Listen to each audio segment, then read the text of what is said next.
Good morning, students. Silent prayer.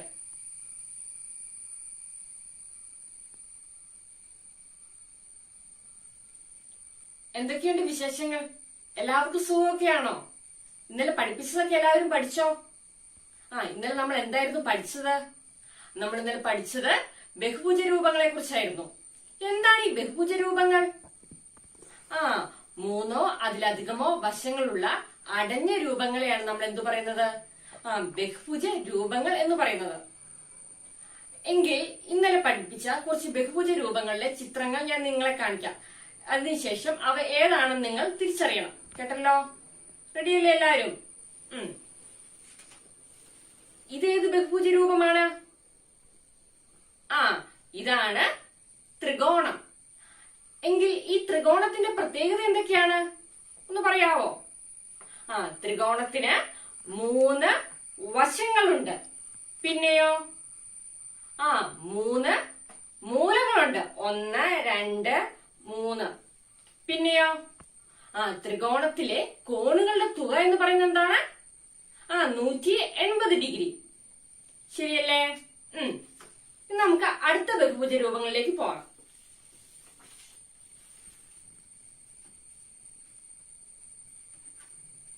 ഇതേത് ബഹുഭുജ രൂപമാണ്?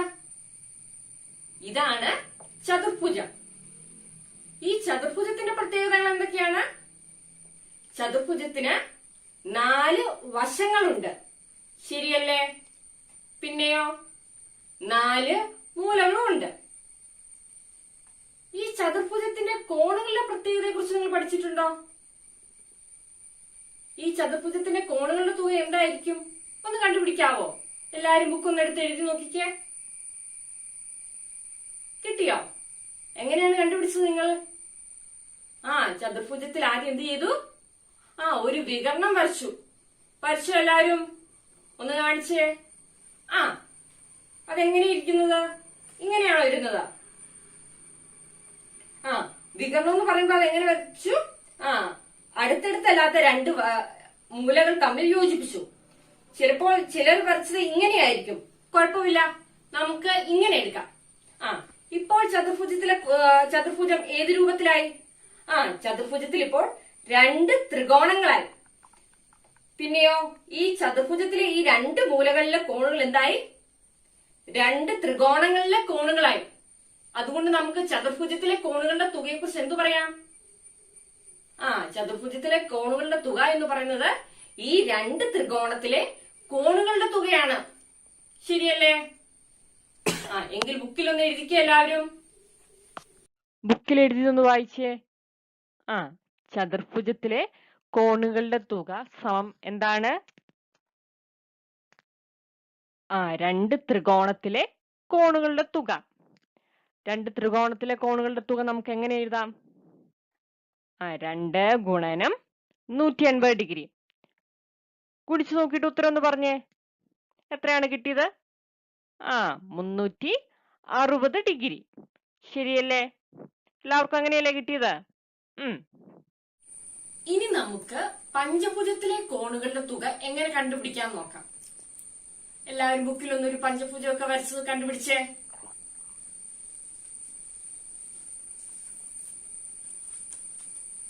കണ്ടുപിടിച്ചോ? ഞാനും ഒരു പഞ്ചഭുജത്തിന്റെ രൂപമൊക്കെ കൈ പിടിച്ചിട്ടുണ്ട്. നിങ്ങൾ വരച്ചു, ഞാൻ ഇങ്ങനെ രൂപമൊക്കെ ഉണ്ടാക്കി. ഇനി നമുക്ക് ഈ പഞ്ചഭുജത്തിലെ കോണുകളുടെ തുക കണ്ടുപിടിച്ചത് എങ്ങനെയാണ്? നിങ്ങൾ ആദ്യം എന്താണ് ചെയ്തത് കണ്ടുപിടിക്കാനായിട്ട്? കണ്ടുപിടിക്കാനായിട്ട് നിങ്ങൾ എന്ത് ചെയ്തു? ഒന്നിടവിട്ട 2 മൂലകൾ തമ്മിൽ യോജിപ്പിച്ചു. അങ്ങനെയല്ലേ ചെയ്തത്? ചിലരൊക്കെ അങ്ങനെ തന്നെയാണ് ചെയ്തത്, ചിലരങ്ങനെയല്ല. കുഴപ്പമില്ല, നമുക്ക് നോക്കാം. അപ്പൊ നമുക്ക് എങ്ങനെയാണ് എങ്ങനെ ഒരു രൂപമാണ് കിട്ടിയത്? നമുക്ക് ഇങ്ങനെ ഒരു രൂപം കിട്ടി. ഒന്നിടവിട്ട 2 മൂലകൾ എന്ന് പറയുമ്പോൾ നമുക്ക് ഇതും തമ്മിൽ യോജിപ്പിക്കാം, ഇതും തമ്മിൽ യോജിപ്പിക്കാം, ഇതും തമ്മിൽ യോജിപ്പിക്കാം. എങ്ങനെ വേണമെങ്കിലും യോജിപ്പിക്കാം, കുഴപ്പമില്ല. ഏതെങ്കിലും ഒന്നിടവിട്ട് 2 മൂലകൾ തമ്മിൽ യോജിപ്പിച്ചാൽ മാത്രം മതി. അപ്പോൾ നമ്മുടെ പഞ്ചഭുജം ഇപ്പോൾ ഏത് രൂപത്തിലായി? പഞ്ചഭുജത്തിൽ ഇപ്പോൾ ഒരു ത്രികോണവും ഒരു ചതുർഭുജവും ഉള്ള ഒരു രൂപമായി മാറി. അങ്ങനെയെങ്കിൽ നമ്മുടെ പഞ്ചഭുജത്തിലെ കോണുകളുടെ തുകയെ കുറിച്ച് നമുക്ക് എങ്ങനെ എഴുതാം?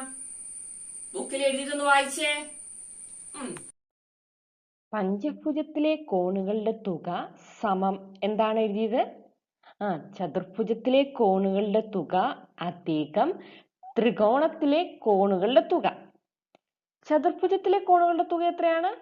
360 ഡിഗ്രി അധികം ത്രികോണത്തിലെ കോണുകളുടെ തുകയോ 180 ഡിഗ്രി.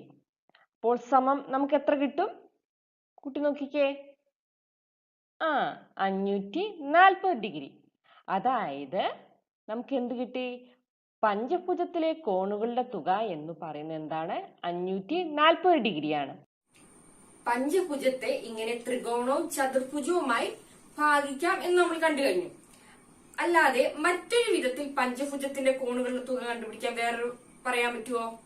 എങ്ങനെ പറയാം? നമ്മൾ കഴിഞ്ഞ പ്രവർത്തനത്തിൽ കണ്ടു ചതുർഭുജത്തെ നമ്മൾ എങ്ങനെ ഭാഗിച്ചു? ചതുർഭുജത്തെ നമ്മള് ഒരു വികരണം വരച്ച് 2 ത്രികോണങ്ങളായി ഭാഗിച്ചു. അതുപോലെ ഇതിനെ ഭാഗിക്കാവോ നോക്കിക്കേ. അപ്പൊ എങ്ങനെ കിട്ടി? നമുക്ക് ഇങ്ങനെ ഒരു രൂപം കിട്ടി. അതായത് നമ്മുടെ പഞ്ചഭുജം ഇപ്പോൾ എങ്ങനെയായി? പഞ്ചഭുജം 3 ത്രികോണങ്ങളായി. അപ്പോൾ പഞ്ചഭുജത്തിന്റെ കോണുകളുടെ തുക എങ്ങനെ എഴുതാം? ബുക്കിൽ എല്ലാവരും ഒന്ന് എഴുതിയിട്ട് വായിച്ചേ. പഞ്ചഭുജത്തിലെ കോണുകളുടെ തുക സമം എന്തെഴുതാം? 3 ത്രികോണത്തിലെ കോണുകളുടെ തുക. അതെത്രയാണ്? 3 ഗുണനം 180 ഡിഗ്രി സമം എത്ര വരും? ഗുണിച്ചു നോക്കിക്കേ. Very good. കിട്ടിയത് എത്രയാണ്?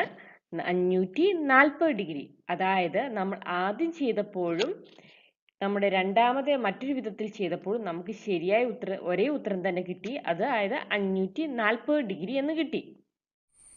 അങ്ങനെയെങ്കിൽ 6ഉം 7ഉം വശങ്ങളുള്ള ബഹുഭുജ രൂപങ്ങളുടെ കോണുകളുടെ തുക നിങ്ങൾക്ക് കണ്ടുപിടിക്കാൻ സാധിക്കുമോ?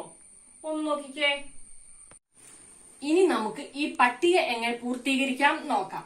നോക്കിക്കേ, തലക്കെട്ടുകൾ ഇവയാണ്: ബഹുഭുജം, വശങ്ങളുടെ എണ്ണം, ഒരു മൂലയിൽ നിന്നുള്ള വരകൾ, ത്രികോണങ്ങളുടെ എണ്ണം, കോണുകളുടെ തുക. നമ്മുടെ ആദ്യത്തെ ബഹുഭുജം ഇതാണ്. ആ ബഹുഭുജത്തിന്റെ വശങ്ങളുടെ എണ്ണം എത്രയാണെന്ന് എഴുതിക്കേ. ഇവിടെ എങ്ങനെ എഴുതാം? എഴുതി നോക്കിക്കേ. 1, 2, 3, 4, 5, 6. അപ്പോൾ ആദ്യത്തെ ബഹുഭുജത്തിന്റെ വശങ്ങളുടെ എണ്ണം എത്രയാണ്? 6.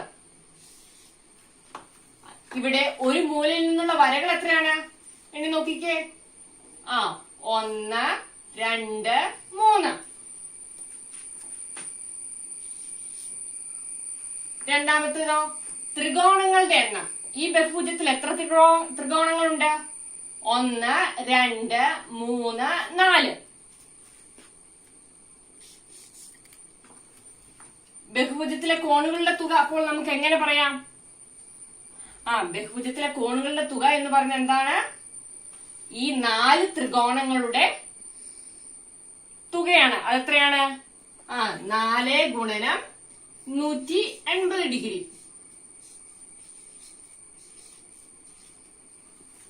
ഇനി അടുത്ത ബഹുഭുജത്തിന്റെ ഒന്ന് കണ്ടുപിടിച്ചേ. എങ്ങനെ കണ്ടുപിടിക്കാം? ഈ ബഹുഭുജത്തിന് എത്ര വശങ്ങളുണ്ട്? 1, 2, 3, 4, 5, 6, 7. ഈ ബഹുഭുജത്തിന്റെ ഒരു മൂലയിൽ നിന്നുള്ള വരകളുടെ എണ്ണം എത്രയാണ്? എണ്ണി കണ്ടുപിടിച്ചേ. 1, 2, 3, 4. അങ്ങനെയാണോ എല്ലാരും ബുക്കിൽ എഴുതുന്നത്? അതെ. ഇവിടെ എത്ര ത്രികോണങ്ങളുണ്ട്? 1, 2, 3, 4, 5. അങ്ങനെയെങ്കിൽ ഈ ബഹുഭുജത്തിലെ കോണുകളുടെ തുക എത്രയാണ്? 5 ത്രികോണങ്ങളുടെ കോണുകളുടെ തുക. അതെത്രയാണ്? 5 ഗുണനം 180 ഡിഗ്രി.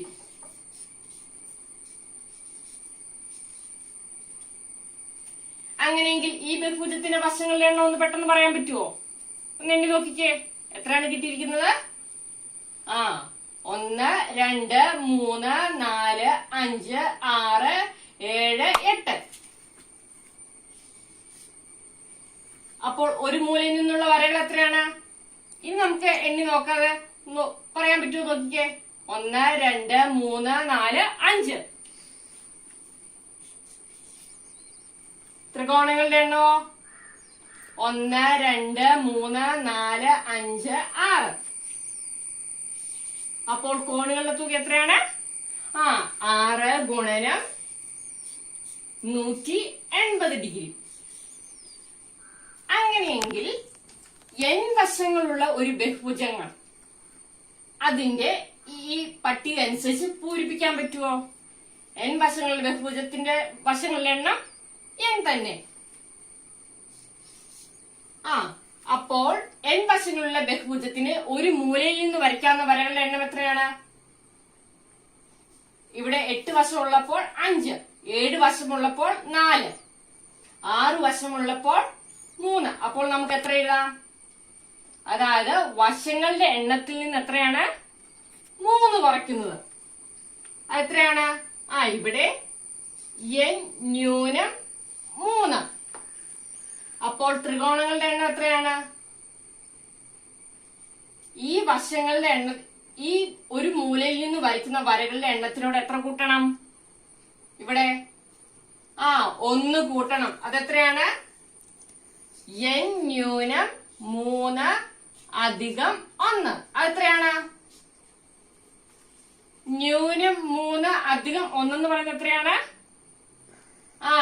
n ന്യൂനം 2. ന്യൂനസംഖ്യകൾ നമ്മൾ കഴിഞ്ഞ വർഷം പഠിച്ചതാണ്, എല്ലാരും ഓർക്കുന്നില്ലേ?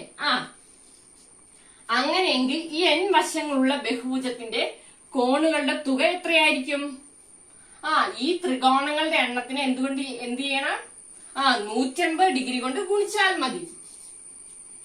n ന്യൂനം 2 ഗുണനം 180 ഡിഗ്രി.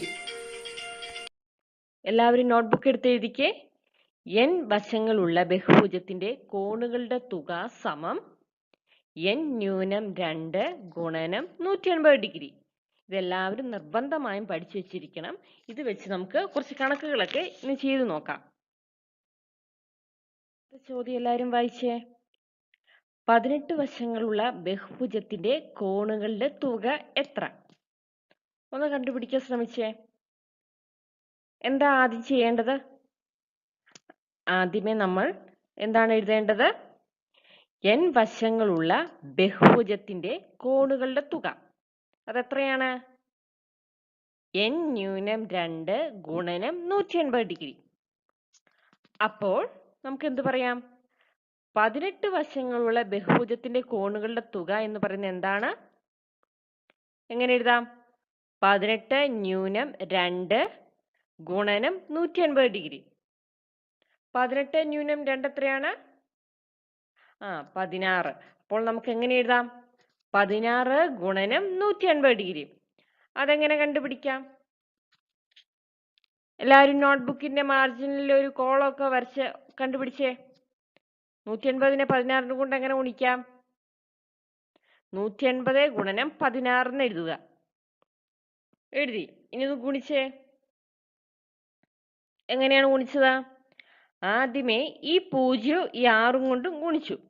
അപ്പോൾ എത്ര കിട്ടി? 0. നേരെ ഇവിടെ എഴുതി. പിന്നെ എന്ത് ചെയ്തു? ഈ 6ഉം 8ഉം കൂടെ ഗുണിച്ചു. എത്ര കിട്ടും? 48. ആ 4 ഇവിടെ ശിഷ്ടമായിട്ട് നമ്മൾ എടുത്തു. പകരം പിന്നീട് നമ്മൾ എന്ത് ചെയ്തു? ആ 8 നമ്മൾ നേരെ താഴെ എഴുതി. ഇനി അടുത്തത് എന്ത് ചെയ്തു?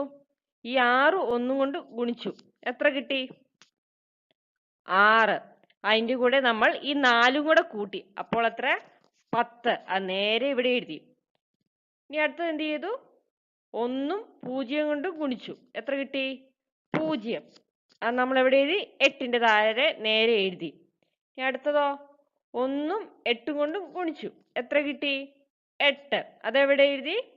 അത് ഈ 0ന്റെ താഴെ നേരെ എഴുതി. 8. പിന്നെ അടുത്തത് എന്ത് ചെയ്തു? ഈ 1ഉം കൊണ്ട് ഗുണിച്ചു. എത്ര കിട്ടി? 1. നേരെ ഇവിടെ എഴുതി. പിന്നെ എന്ത് ചെയ്തു? പിന്നെ ഇതെല്ലാം കൂടെ കൂട്ടി എഴുതി. ആദ്യമേ ഈ 0 നേരെ താഴെ എഴുതി. പിന്നീടോ ഈ 8ഉം 0 കൂടെ കൂട്ടി. എത്ര വന്നു? 8. പിന്നെയോ 8ഉം ഈ 0 കൂടെ കൂട്ടി 8 അവിടെ എഴുതി. പിന്നെ എന്ത് ചെയ്തു? ഈ 1ഉം കൂടെ കൂട്ടി. എത്ര കിട്ടി? 2. അതായത് നമുക്ക് എന്ത് പറയാം? നമ്മുടെ 18 വശങ്ങളുള്ള ബഹുഭുജത്തിന്റെ കോണുകളുടെ തുക എത്രയെന്ന് നമുക്ക് കിട്ടി?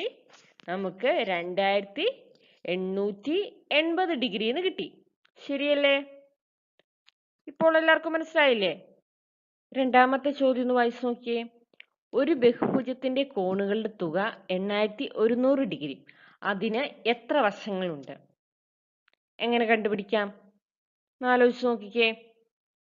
ആദ്യമേ നമുക്ക് എന്തെഴുതാം?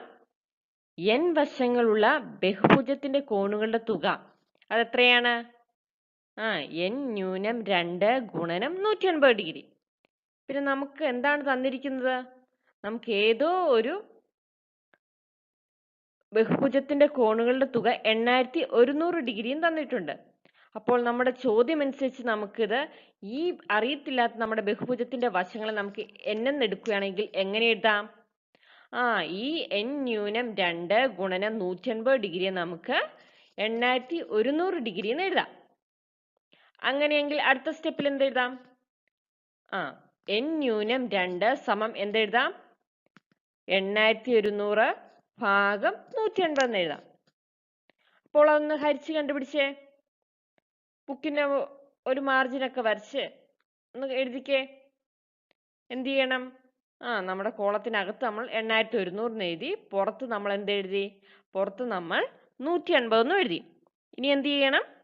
ഇനി നമുക്ക് ആദ്യമേ നോക്കേണ്ടത് എന്താണ്? ഈ 180 എന്ത് ചെയ്യണം? 810 എത്ര പ്രാവശ്യം ഉണ്ടെന്ന് നോക്കണം. എത്ര പ്രാവശ്യം ഉണ്ട്? 4 പ്രാവശ്യം ഉണ്ട്. പിന്നെ എന്ത് ചെയ്യണം? ഈ 180നെ 4 കൊണ്ട് ഗുണിച്ച് എവിടെ എഴുതണം? 810ന്റെ താഴെ എഴുതണം. എത്രയാണത്? 720. ഇനി അടുത്ത് എന്ത് ചെയ്യണം? ഈ 810ൽ നിന്ന് 720 കുറയ്ക്കണം. കുറച്ച് നോക്കിയേ. ആദ്യമേ എന്ത് ചെയ്യണം? ഈ 0ൽ നിന്ന് 0 കുറയ്ക്കണം. എത്ര? 0. താഴെ എഴുതി. പിന്നെ എന്ത് ചെയ്യണം? ഇവിടെ ശിഷ്ടം 1 കൊടുത്ത് 11ൽ നിന്ന് 2 കുറയ്ക്കണം. കുറയ്ക്കുമ്പോൾ എത്ര കിട്ടും? 9. ഇവിടെ ഒരു ശിഷ്ടം 1 കൊടുക്കുവാണെങ്കിൽ നമുക്ക് എത്ര എഴുതാം? 7 1 8. ആ 8ൽ നിന്ന് ഈ 8ൽ നിന്ന് കുറയ്ക്കണം. അപ്പൊ എത്ര കിട്ടി? 0 നമുക്ക് എഴുതാം. അപ്പൊ നമുക്കിവിടെ 90 എന്നാണ് കിട്ടിയിരിക്കുന്നത്. പിന്നെ നമ്മൾ എന്ത് ചെയ്യണം? ഈ 0 നേരെ താഴെ എഴുതണം. 0 എഴുതിക്കേ. അപ്പൊ എത്ര കിട്ടി? 900 എന്ന് കിട്ടി. ഇനി എന്ത് ചെയ്യണം? ഈ 900ൽ 180 എത്ര പ്രാവശ്യം ഉണ്ടെന്ന് നോക്കണം. എത്ര പ്രാവശ്യം ഉണ്ട്? 5 പ്രാവശ്യം ഉണ്ട്. ഇനി എന്ത് ചെയ്യണം? ഈ 5നെ 180 കൊണ്ട് ഗുണിച്ച് 900ന്റെ താഴെ എഴുതണം. എഴുതിക്കേ. എത്ര കിട്ടി? 900 എന്ന് കിട്ടി. ഇനി എന്ത് ചെയ്യണം? ഈ 900ൽ നിന്ന് ഈ 900 കുറയ്ക്കണം. കുറയ്ക്കുമ്പോൾ എത്ര കിട്ടും? 0 എന്ന് കിട്ടി. അതായത് നമുക്ക് കിട്ടിയത് ശിഷ്ടം 0 ആണ്. അതുകൊണ്ട് നമ്മുടെ ഉത്തരം എത്രയാണ്? ഉത്തരം 45. അപ്പോൾ ഇതിൽ നിന്ന് നമുക്ക് എന്തെഴുതാം? n-ന്റെ വില എഴുതാം. n-ന്റെ വില എത്ര കിട്ടും? 45 അധികം 2. അതെത്രയാണ്? 47. അതായത് നമ്മുടെ ബഹുഭുജത്തിന്റെ വശങ്ങളുടെ എണ്ണം എന്ന് പറഞ്ഞാൽ നമുക്ക് എത്ര കിട്ടി? 47 എന്ന് കിട്ടി. ശരിയല്ലേ ഉത്തരം? എല്ലാവർക്കും ഇങ്ങനെയാണോ കിട്ടിയത്? ഇനി നമുക്ക് കുറച്ച് ഹോംവർക്ക് ക്വസ്റ്റ്യൻസ് എഴുതിയെടുക്കാം. ഒന്നാമത്തെ ചോദ്യം ഇതാണ്: 52 വശങ്ങളുള്ള ബഹുഭുജത്തിന്റെ കോണുകളുടെ തുക എത്രയാണ്? രണ്ടാമത്തെ ചോദ്യം ഇതാണ്: കോണുകളുടെ തുക 1800 ഡിഗ്രിയായ ഒരു ബഹുഭുജത്തിന്റെ വശങ്ങളുടെ എണ്ണം എത്രയാണ്? ചോദ്യം മനസ്സിലായോ? ഓക്കെ. ഇന്ന് പഠിപ്പിച്ചതൊക്കെ എല്ലാവർക്കും മനസ്സിലായി എന്ന് വിചാരിക്കുന്നു. ഇന്ന് തന്ന ഹോംവർക്ക് എല്ലാവരും തനിയെ ചെയ്യാൻ ശ്രമിക്കണം. എന്നാലും നമ്മൾ നന്നായിട്ട് പഠിക്കുകയുള്ളൂ. അപ്പോൾ എല്ലാവർക്കും ഒരു ശുഭദിനം ആശംസിക്കുന്നു. നന്ദി.